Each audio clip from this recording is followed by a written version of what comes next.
this another interesting question from vectors. Got it? Okay. The diagram shows a ball of weight W hanging in equilibrium, remember equilibrium, from a string.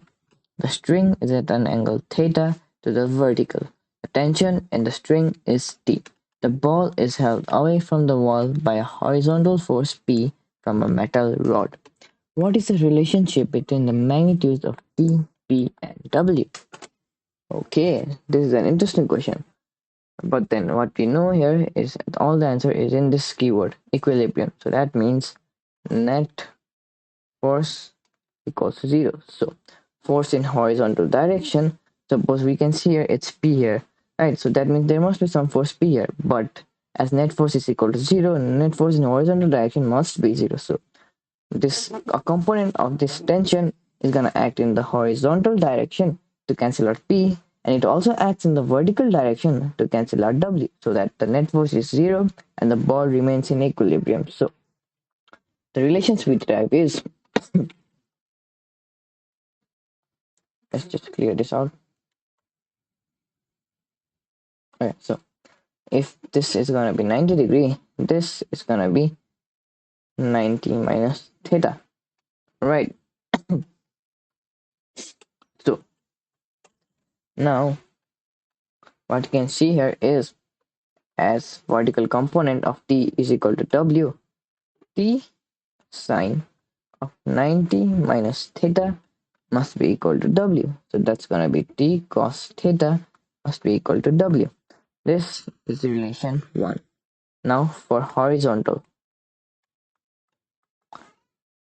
T cos 90 minus theta must be equal to P.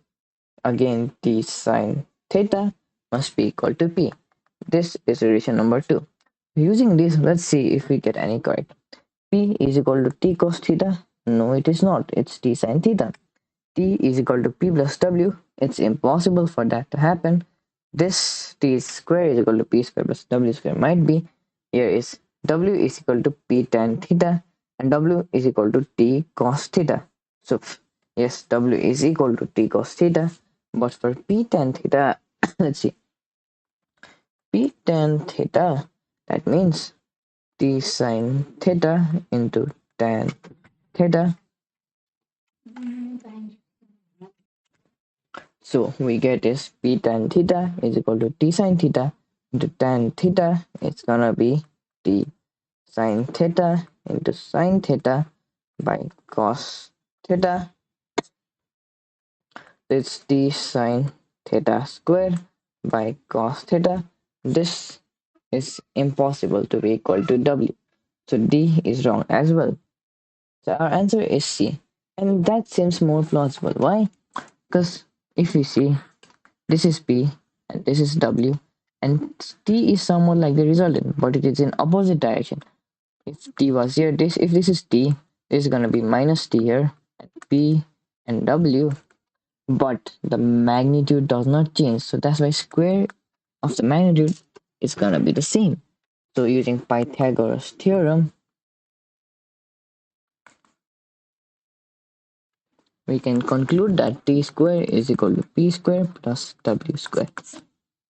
Thank you for watching. Our answer here is C.